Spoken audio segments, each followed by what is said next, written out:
नामक गांव था।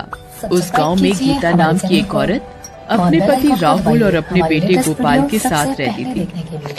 वो तीनों अपनी जिंदगी में बहुत खुश थे। गोपाल की उम्र विवाह योग्य हो गई थी। अजी सुनिए, मैं कल जिस शादी में गई थी वहां मेरे रिश्तेदार की बेटी गोपी को देखा। बड़ी सुंदर और सुशील लड़की है, बहुत सुंदर दिखती है और कामकाजी भी है। मैं सोच रही हूँ कि हमारे गोपाल के साथ उसकी शादी करा देते हैं। ये कहकर गीता अपने बेटे की ओर देखती है। क्या तुम गोपी से शादी करोगे? यह सुनकर गोपाल ने भी अपने माँ के फैसले पर सहमति दिखाई। फिर गोपाल और गोपी की बहुत धूमधाम से शादी हो गई। विदाई के वक्त गोपी के पिता ने गीता से कहा, देखो गीता, जब से तुम्हारी भाभी गुजरी है तब से मैंने गोपी को बहुत प्यार से पाला है। इसे कुछ काम करना नहीं आता है। तुम इसे बड़ी सावधानी से और प्यार से सिखा देना।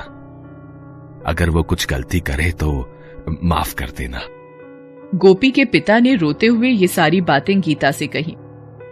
भाई साहब, आप ये सब क्यों बोल रहे हैं? गोपी मेरी बेटी की तरह है, बहू नहीं है। आप बिल्कुल निश्चिंत रहिए। मैं बहुत खुश हूं। इसके बाद गोपी ने अपने पिताजी का हाथ पकड़कर कहा, पिताजी, मैं जा रही हूँ।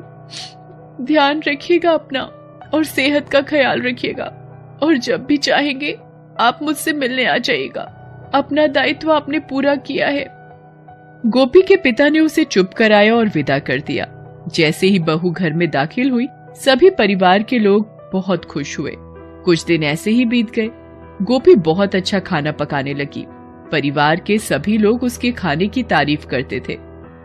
तुम खाना तो बहुत स्वादिष्ट बनाती हो, पर तुम बहुत कम खाना खाती हो। इतना कम खाना खाओगी तो तुम्हारे पिताजी तुम्हें देखकर क्या बोलेंगे? कुछ नहीं। एक दिन गोपी अपने मनपसंद पकवान चिकन करी बना रही थी। उस वक्त घर वाले कोई भी घर में नहीं थे। उसने अपने खाने को टेबल पर परोसा और सोचने लगी, हे भगवान, बस परिवार वालों के बारे में सोच के कि वो क्या सोचेंगे। आज तक मैं कम खाना खाती आई हूँ, पर आज तो घर में कोई नहीं है। मैं पूरा खाना खाऊंगी। उसने अपने आप से कहा और सारा पकवान खा गई। हे भगवान, बहुत दिनों के बाद मैंने इतना खाना खाया है। पर डकार और सांस फूलने की वजह से वो यहाँ वहां चलने लगी। इसी बीच परिवार के सभी लोग वहां आ गए। गोपी को इस हाल में देखकर उन्होंने पूछा, अरे बहू, तुम्हें क्या हो गया है? कुछ नहीं हुआ सासू माँ, जरा सा पेट में दर्द है, इसीलिए चल रही हूँ। कुछ दवाई खा लो, समझी? ये कहकर वो अंदर चली गई। धन्यवाद भगवान, वो सब अभी आए। अगर थोड़ी देर पहले आते तो मैं पकड़ी जाती। कुछ दिन के बाद गोपी का पति गोपाल कुछ फल लेकर आया। ये देखकर गोपी खुद से कहने लगी, अरे मेरे मनपसंद फल लाए हैं, मैं सब खा जाऊंगी। मुझे फल बड़े पसंद है। वाह! गोपी को नींद आ रही थी, फिर भी वो आज जगी रही और वो किचन में जाकर सारे फल खाने लगी और सारे फल उसने खाकर खत्म कर दिए। उसने एक भी फल नहीं छोड़ा। अगले दिन उसकी सासू माँ ने गोपी से कहा, गोपी, कल गोपाल बहुत सारे फल लाया था, कहाँ है वो सब? फल देखा है क्या तुमने? मुझे नहीं मालूम सासू माँ, मैं भी ढूंढ रही हूँ। मुझे लगा आपने ही छुपा रखे हैं शायद। अरे मैं क्यों छुपाऊंगी, मुझे मालूम नहीं है कि फल कहाँ है। ये कहकर गोपी की सास वहाँ से चली जाती है। उसी दिन गीता ने सबके लिए बिरयानी बनाई और गोपी को बिरयानी की सुगंध आ रही थी। अरे वाह, सासू माँ तो बहुत स्वादिष्ट खाना पकाती है। बिरयानी से भी बहुत अच्छी खुशबू आ रही है। मैं इसे खाने के लिए बेचैन हो रही हूँ। अगर वो सब खाकर सब खत्म कर दे और मेरे लिए नहीं छोड़ा तो मैं क्या करूँ? जब वो ये सोच रही थी कि अचानक से सासू आ गई। गोपी, मैंने सबके लिए बिरयानी बनाई है। पास वाली गली में एक छोटी सी जन्मदिन की पार्टी है, वहाँ से मैं अभी आती हूँ। तुम अपने ससुर जी और गोपाल को खाना परोस देना, समझी? ठीक है सासू माँ, आप आराम से जाइए, मैं सब देख लूंगी। जैसे ही उसकी सासू माँ घर से चली जाती है, गोपी ने एक बड़ी सी थाली निकाली और उसमें जल्दी से बिरयानी परोस कर जल्दी जल्दी खाने लगी। जब गोपी खा रही थी तब देखा कि थोड़ी सी बिरयानी बची हुई है। तब सोचा कि दूसरी बार फिर से खाऊंगी। जब सब सो जाएंगे तब मैं इसे चुपके चुपके खाऊंगी। हाँ, मुझे ऐसा ही करना होगा, नहीं तो मैं पकड़ी जाऊंगी और सब सोचेंगे कि मैं बहुत खाती हूँ। जब ऐसा सोच ही रही होती है, एक कुत्ता बाहर जोर जोर से भौंकने लगता है। कुत्ते को भौंकते हुए सुना तो थोड़ी सी बिरयानी थाली पर छोड़कर वह बाहर निकल गई। कुत्ते को उसने बची हुई बिरयानी दी और जब कुत्ता बिरयानी खा रहा था तब गोपी ने पानी का घड़ा लिया और दरवाजा बंद करके वहां से चली गई। अंदर कुत्ते ने सारी बिरयानी खा ली। कुत्ते को बाहर निकलने का कोई रास्ता नहीं मिला तो घर के अंदर ही उसने सारा सामान बर्तन इधर उधर कर दिए और कुछ बर्तन तो टूट भी गए। दूसरी तरफ गोपी घर के बाहर एक तरफ छिपकर खड़ी थी और अपनी सास के आने का इंतजार कर रही थी। जैसे ही उसने देखा कि उसकी सासू माँ आ रही है, वो घर के पास गई जैसे कि उसको कुछ पता ही नहीं था और दरवाजा खोला तो कुत्ता जल्दी से घर से बाहर निकला। ये कुत्ता अंदर कैसे आ गया? तुम कहाँ थी? हे भगवान, इस कुत्ते ने अंदर क्या क्या किया होगा। गीता गोपी के साथ अंदर जाती है और देखती है कि बर्तन इधर उधर बिखरे हुए और बिरयानी का बर्तन खाली देखा तो वह चिंतित हो पड़ी और कहने लगी, हे भगवान, मैंने बिरयानी बड़ी मुश्किल से बनाई थी, कुत्ते ने सब खराब कर दिया। तुम कहाँ गई थी बहू, जवाब दो। अरे सासू माँ, घर में पानी नहीं था, मैं पानी लाने गई थी, मुझे मालूम नहीं था कि ये हो जाएगा। जब वापस आई तो देखा कि कुत्ते ने सारी बिरयानी खराब कर दी थी। वो ये कहकर रोने धोने का नाटक करने लगी। कोई बात नहीं, चलो छोड़ो, अगली बार जब तुम बाहर जाओ तो दरवाजे पर ताला लगा कर जाना, समझी? गोपी ने इस बात के लिए अपनी सासू माँ से माफी मांगी। अभी तुम्हारे ससुर जी और गोपाल आने वाले हैं, चलो खाना पकाते हैं। उस दिन रात को जब सब लोग सो गए तो गोपी उठी और किचन में जाकर बाकी बची हुई बिरयानी खाने लगी। अचानक उसे हिचकी आने लगी। गोपी ने पानी पीने के लिए जैसे ही ग्लास उठाया, ग्लास जमीन पर गिर गई। उस आवाज को सुनकर गोपी की सासू माँ जाग गई और रसोई में पहुंची। तब गोपी के हाथ में बिरयानी देखकर आश्चर्यचकित हो गई। गोपी सोचने लगी, अब क्या करूं? पकड़ी गई और वो चिंतित हो गई। हे भगवान, अब मैं क्या करूं? सासू माँ सामने खड़ी हैं और मैंने यहाँ पर बिरयानी खा ली है। भगवान, कुछ करो। गोपी, मुझे कुछ समझ नहीं आ रहा है कि ये क्या हो रहा है। मुझे सब सच सच बताओ, सब खाने का सामान कैसे गायब हो रहा है, बताओ। तब गोपी ने जो जो हुआ सब बताया। ये सुनकर गीता ने कहा कि तुमने फिर पहले ऐसा क्यों कहा कि तुम कुछ खाती ही नहीं हो? सासू माँ, मुझे आप सबके सामने खाने में शर्म आती थी। पता नहीं आप लोग मेरे बारे में क्या सोचोगे। बेटी, इतना खाने का शौक है तुझे, मुझे मालूम नहीं था। भगवान हमें बचाए, मुझे भी खाने का बड़ा शौक है। नहीं सासू माँ, आप तो चतुर हैं। उस दिन आपने खुद खाना बनाया और खुद ही खा गई और छिप छिप कर खाया सारा खाना, मैंने सब देखा था। हे भगवान, तुमने सब देख लिया? किसी से कहना नहीं, मैं भी तुम्हारे बारे में किसी को कुछ भी नहीं बताऊंगी, ठीक है? ये बात हम अपने बीच में ही रखेंगे ताकि किसी को भी कुछ पता न चले। इस बीच दोनों के पति वहां पर पहुंच गए। गीता और गोपी दोनों को देखकर चौंक गए। ये देखकर गीता के पति और गोपाल ने कहा, अच्छी सासू, अच्छी बहू मिली।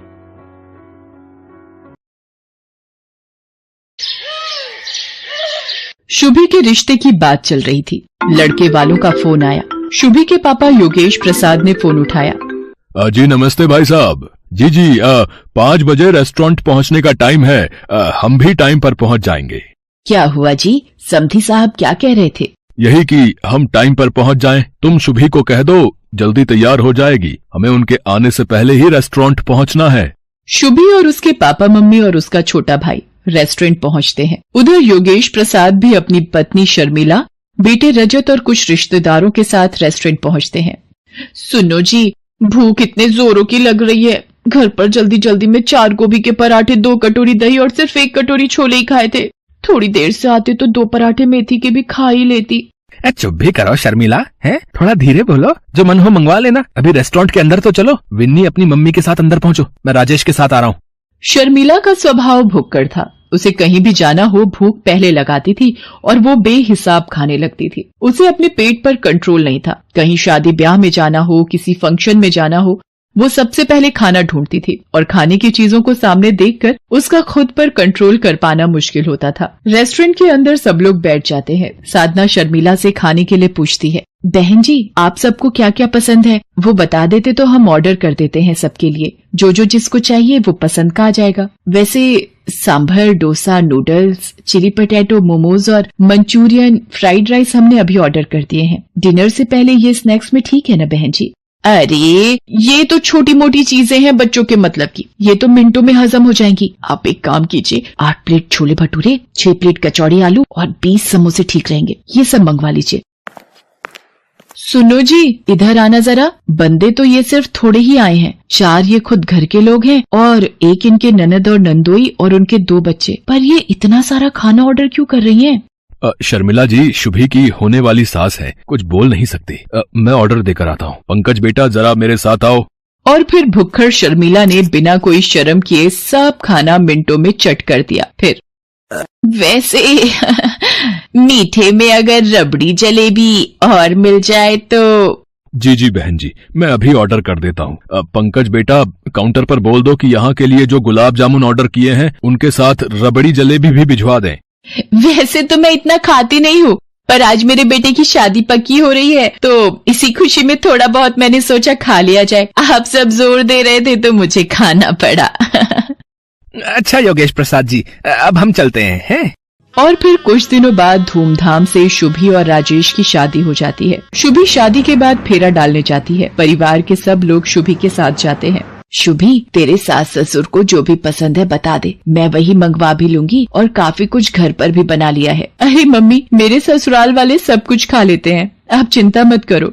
सुनो जी, भूख के मारे आते निकल आई हैं। नाश्ते में सिर्फ गोभी और पनीर की पकौड़े खाए थे ताकि थोड़ा खाली पेट रखूं तो यहाँ अच्छे से खा सकूं। ये चिप्स और ड्राई फ्रूट से भला पेट भरता है? विन्नी सुन, जरा देख कर आ, शुभी को रसोई में गए आधा घंटा हो गया है। मम्मी थोड़ा वेट करो, आ जाएगा कुछ न कुछ खाने के लिए। भूख पर थोड़ा कंट्रोल कर लो। लो आ गई भाभी। आप सबके लिए ये दही भल्ले मम्मी ने भिजवाए हैं। बस दही भल्ले ही बनाए हैं क्या या कुछ और भी? जी बहन जी, ये आपके लिए मैंने राज कचौड़ी भी बनाई है। शुभी बता रही थी आपको राज कचौड़ी बहुत पसंद है। वो तो मैं वैसे ज्यादा कुछ खाती नहीं हूँ। कभी कभी राजेश ऑफिस से आते हुए बनवा लाता है तो 1-2 चम्मच जबरदस्ती दे देता है तो खा लेती हूँ। वरना मुझे खाने पीने का इतना शौक नहीं है। शर्मिला को इस तरह से कहते हुए देख विन्नी और राजेश उसकी शक्ल देखकर हैरान रह जाते हैं। मम्मी अच्छा झूठ बोल रही हो, सबसे पहले चटकारे लेकर तुम ही खाती हो। शुभी, वो जरा हरी चटनी और पकड़ाना, और ये इमली वाली सौंठ तो बहुत ही स्वादिष्ट है। जी वो मम्मी घर पर ही बनाती हैं ये गुड़ और इमली की चटनी। साधना एक काम करो, शर्मिला बहन जी को थोड़ी कचौड़ी और चटनी साथ में बांध कर दे दो। अरे योगेश प्रसाद जी, साथ में क्या करना है, खा तो लिया, इतना कुछ सबने है और अब सबका पेट भी भर चुका है। अब भाई साहब इतने प्यार से बोल रहे हैं तो थोड़ा पैक करवा लेते हैं। साधना बहन जी ने इतने प्यार से बनाया है तो उनका भी तो मान रखना बनता है।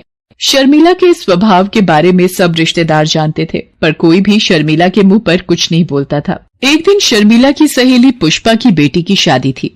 मेरी बचपन की सहेली है पुष्पा, आज देखो वक्त कैसे बीत गया, अपनी लड़की की शादी करने जा रही है। हमारे राजेश की शादी में भी वो आई थी तो हमें भी जाना चाहिए। मैं तो कहती हूँ हम पूरे परिवार के साथ शादी में जाते हैं, उसे अच्छा लगेगा। ठीक है शर्मिला, जैसा तुम ठीक समझो। शुभी और राजेश को भी कह दो एक बार साथ चलने को। सब लोग शर्मिला की सहेली पुष्पा की लड़की की शादी में पहुंचते हैं। बधाई हो पुष्पा, बेटी की शादी की बहुत बहुत खुशी हुई। शर्मिला तुम सब परिवार आई हो, मुझे भी बहुत खुशी है। सब लोग डिनर करके जाना, तुम परिवार के साथ एंजॉय करो, तब तक मैं मेहमानों को देख लेती हूँ, ठीक है? विन्नी मुझे तो बहुत तेज भूख लगी है।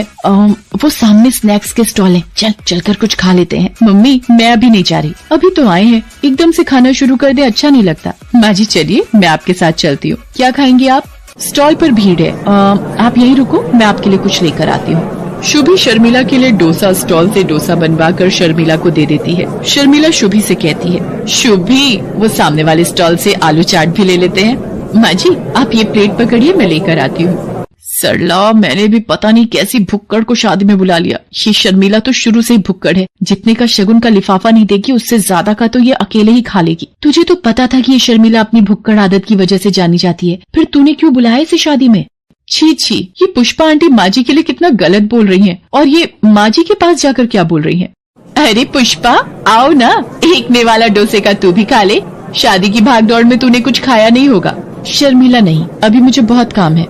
वैसे थोड़ा कंट्रोल करके खाना, ये तुम्हारा घर नहीं है, ये 5 स्टार होटल है। यहाँ पर हर प्लेट की गिनती होती है। 1600 रुपए की एक प्लेट है, ये तुम्हारी चौथी प्लेट है। तुम थोड़ा तो सोचा करो, किसी के यहाँ शादी में आकर इस तरह से व्यवहार करते हैं। इतने का तो तुमने मुझे शगुन नहीं डाला जितना तुम खा चुकी हो अब तक। मेरी बात का बुरा मत मानना, तुम मेरी बचपन की दोस्त हो, इसीलिए हक से कह रही हूँ। अब थोड़ा ध्यान से खाना, इसीलिए एक प्लेट में ले लेना जो लेना है। बार बार प्लेटें झूठी मत करना, पता चले अब प्लेटें कम पड़ जाएं और लड़के वालों को तुम्हारी वजह से भूखा जाना पड़े। चलो तुम खा लो, मैं चलती हूँ, और भी मेहमान आ रहे हैं। शर्मिला की आंखों में पहली बार आंसू छलक आए थे। उसे किसी ने मानो दिल पर चोट दे मारी हो। जो शर्मिला खाने को देखकर टूट पड़ती थी, आज उसके हलक से निवाला नहीं निकला जा रहा था। ये देखकर शुभी का मन खराब हो जाता है और वो गुस्से में आ जाती है और पुष्पा के पास जाती है।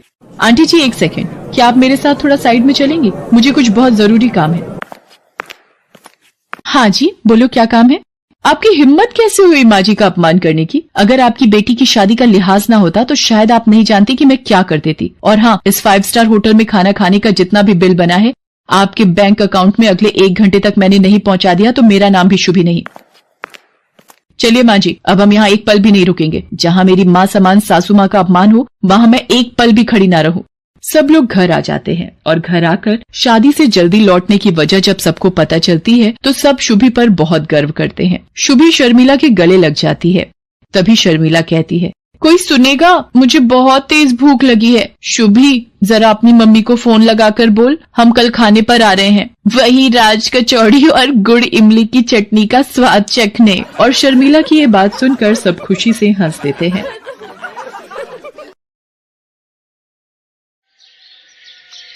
माँ ये आज की मजदूरी के 150 रुपए हैं, तुम घर का थोड़ा सामान खरीद लाना। पता नहीं कल काम मिले या नहीं, कम से कम राशन के दाल चावल तो रखे ही रहें।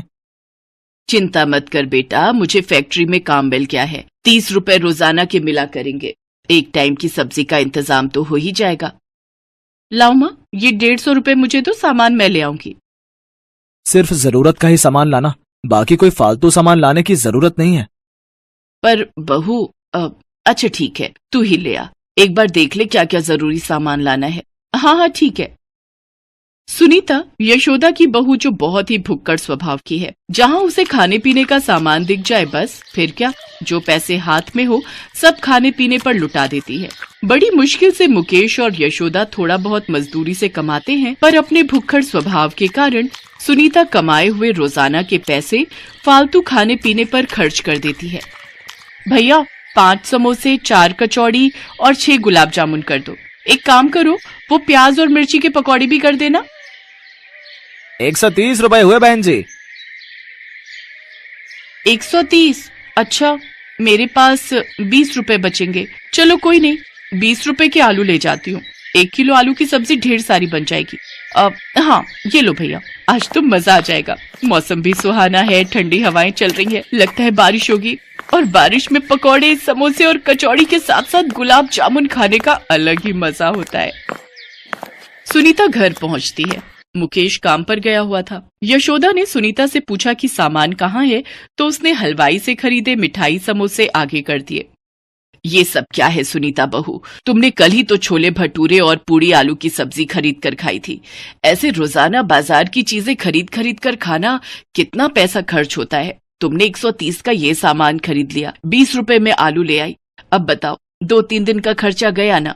क्या माँ जी, इतने स्वादिष्ट समोसे और गुलाब जामुन कचौड़ी देखकर मेरे तो मुंह में पानी आ रहा है। आप बीच में ये पैसों की बात मत लाओ, चुपचाप खाने दो, बहुत जोरों की भूख लगी है। और देखो, बारिश के मौसम में तो सब कुछ बहुत ही लाजवाब लग रहा है। आप भी एक समोसा ले सकती हो, वैसे आप आधा ही खाओ, आपको वैसे भी ब्लड प्रेशर रहता है ना। बस फिर क्या था, सुनीता ने थाली सजाई और फटाफट खाने के लिए बैठ गई। और कुछ ही मिनटों में उसने सब कुछ खाकर खत्म कर दिया। शाम को जब मुकेश आया तो उसने देखा सिर्फ आलू की सब्जी बनी है। हमारी लेटेस्ट वीडियो क्या बात है सुनीता, आज आलू में ना टमाटर है ना प्याज है ना अदरक लहसुन, तुमने ऐसे ही नमक मिर्च डालकर आलू बना दिए। कम से कम जीरा तो डाल देती। कहाँ से डालेगी, घर में कुछ होगा तभी तो। सारे पैसे तो इसने फालतू की हलवाई की दुकान से सामान खरीदने में लगा दिए। जब देखो खाने में ध्यान रहता है। घर का एक सामान खरीदने में पैसे खर्च नहीं करती है, सारे पैसे खाने में ही खर्च करने हैं। सुनीता, तुम्हें पता था ना कि ये पैसे घर के सामान के थे, फिर भी तुमने कुछ ही पलों में सारे पैसे खर्च कर दिए। तो क्या हुआ, अब ये शरीर खाने के लिए बना है तो मैं खाऊंगी ना, इसमें इतना बुरा मानने वाली कौन सी बात है। सुनीता अक्सर ऐसा ही करती थी, जब देखो तब कुछ न कुछ खाते रहना। इस बात से यशोदा बहुत परेशान रहती थी। अब सुनीता भी अपनी सास और पति के ताने सुन सुनकर तंग आ गई। एक दिन सुनीता को एक साधु बाबा मिले। सुनीता ने उनसे अपनी परेशानी कही तो साधु बाबा ने सुनीता को एक पतीला दिया और बोले, बेटी, इस बात को याद रखना, ये पतीला दिन में सिर्फ 3 समय के भोजन में ही उपयोग करना है। एक दिन में यदि 3 से अधिक समय इसका उपयोग हुआ तो फिर बहुत बड़ी परेशानी आ जाएगी। 3 समय में इस पतीले में जितना भोजन मांग लेना है मांग लेना। ये 3 समय का भोजन तुम्हें उपलब्ध करा देगा, पर उससे अधिक अगर तुमने इसका इस्तेमाल किया तो फिर तुम बहुत ही बड़ी मुसीबत में आ जाओगी। ठीक है बाबा, मैं इस बात का ध्यान रखूंगी। वैसे भी मुझे तीनों समय ढेर सारा भोजन मिल जाएगा, मैं तो उसी में ही खुश हूँ। साधु बाबा से पतीला लेकर सुनीता घर आ जाती है। अब तो सुनीता और भी ज्यादा भुक्कड़ हो गई। उसे बैठे बैठे खाने पीने को मिल जाता था। धीरे धीरे सुनीता बहुत ही मोटी होती जा रही थी, क्योंकि वो कोई काम ही नहीं करती थी। बस तीनों टाइम उसे पतीले से पका पकाया मिल जाता था और वो खूब खाती थी। लेकिन सुनीता की सास और पति उस भोजन को नहीं खाते थे। वो रूखा सूखा जो भी बनाते थे बस उसी से ही पेट भर लेते थे। जादुई पतीले, अब तो रात हो गई है। मुझे बढ़िया सा राजमा चावल, बैंगन का भरता और गरम गरम तंदूरी रोटी के साथ आइसक्रीम, रबड़ी और खीर भी, हाँ ये सब चाहिए। देखते ही देखते जादुई पतीले से सारे पकवान सामने आ जाते हैं और फिर क्या, सुनीता गपागप सारे पकवान खाने लगती है। अरे माँ जी, आओ ना, आप भी मेरे साथ खाओ। सुनो जी, देखो ना कितने बढ़िया स्वादिष्ट राजमा और बैंगन का भरता है। वैसे ये सिर्फ मेरे अकेले के लिए ही काफी होगा, फिर भी मैं आप दोनों को थोड़ा थोड़ा दे सकती हूँ। नहीं बहू, इस उम्र में इतने भारी पकवान मुझे हजम नहीं होते। मेरे लिए तो सूखी रोटी और चटनी ही बहुत है, क्योंकि वो मेहनत की कमाई है। माँ सही कह रही है सुनीता, ये पकवान तुम्हें ही मुबारक हो, मुझे नहीं खाना। मैं तो माँ के हाथ की रोटी और चटनी खाकर बहुत खुश हूँ। ठीक है, जैसी तुम्हारी मर्जी, मैं तो मजे लेकर खाऊंगी। सुनीता अब तो हर समय खाने में ही ध्यान रखती थी। उसने सब तरफ देखना छोड़ दिया था। बेचारी यशोदा और मुकेश चुपचाप सारा तमाशा देखते रहते थे। एक दिन सुनीता पुरानी सहेली को मिलने के लिए घर बुलाती है, ताकि वो अपनी सहेली के सामने खाने पीने की चीजों का घमंड दिखा सके। अरे तू बैठ, मैं तेरे लिए बढ़िया पकवान बनाती हूँ। ये देख, मेरे पास एक जादुई पतीला है, मैं तुझे इसका जादू दिखाती हूँ। अच्छा, क्या जादू दिखाएगी, मैं भी तो देखूं। अच्छा बता, क्या खाएगी? सबसे पहले मैं तुझे क्या खिलाऊं? अच्छा ये बात है, पहले तो तेरे घर जब भी आओ चाय भी बड़ी मुश्किल से मिलती थी। आज तो तू बड़ी खातिरदारी करने की बात कह रही है। चल ठीक है, तो तू मेरे लिए जलेबी और पाव भाजी ऑर्डर कर, बहुत मन है। बस यही 2 चीजें? चल ठीक है, जादुई पतीले, जल्दी से जलेबी और पाव भाजी मेरी सहेली के लिए हाजिर करो। सहेली के सामने दिखावा करते हुए सुनीता को याद ही नहीं रहा कि वो पतीले का इस्तेमाल 3 बार कर चुकी है। वो चौथी बार फिर से पतीले का इस्तेमाल करने लगती है। बस यार, बहुत खा लिया, अब तो बस लास्ट में मेरा मन कर रहा है 1 गिलास मिल्क शेक मिल जाए तो बस जिंदगी का मजा आ जाए। हाँ, तो इसमें कौन सी परेशानी की बात है? रुक, मैं अभी पतीले से मिल्क शेक बनाने के लिए कहती हूँ। जादुई पतीले, जल्दी से मेरे सामने मिल्क शेक हाजिर हो जाए, वो भी बढ़िया बादाम काजू किशमिश वाला। सुनीता तो बड़ी खुशी से पतीले से मिल्क शेक बोल बैठी थी, पर उसे याद नहीं रहा कि वो चौथी बार इस्तेमाल नहीं करना। पतीले में से मिल्क शेक बनकर बाहर बहने लगता है। ये देखकर सुनीता और उसकी सहेली डर जाते हैं। सुनीता, पतीले में से तो मिल्क शेक बहता ही जा रहा है। अरे इसे रोक, वरना सब तरफ दूध ही दूध फैल जाएगा, दूध की नदी बन जाएगी। अरे पतीले बस करो, इतना मिल्क शेक थोड़ी बोला था। अरे रुक भी जा। सुनीता, इससे पहले कि तुम्हारे घर में दूध की बाढ़ आ जाए, मैं यहाँ से भाग रही हूँ। बाय बाय, अपना ख्याल रखना। तुम जिंदा रही तो फिर मिलेंगे। पतीले में से लगातार मिल्क शेक बहता ही जा रहा था। देखते ही देखते कमरा मिल्क शेक से भरने लगा। सुनीता का वजन खा खा कर इतना भारी हो चुका था कि वो ठीक से उठकर कमरे से दौड़ भी नहीं पा रही थी। वो मिल्क शेक की बाढ़ में डूबने लगी। तभी यशोदा और मुकेश मजदूरी करके लौटे थे। हे भगवान, ये क्या हो गया? हमारा तो घर डूब रहा है। अरे सुनीता तो डूब जाएगी। कोई बचाओ, कोई बचाओ। तभी जादुई पतीले में से आवाज आती है।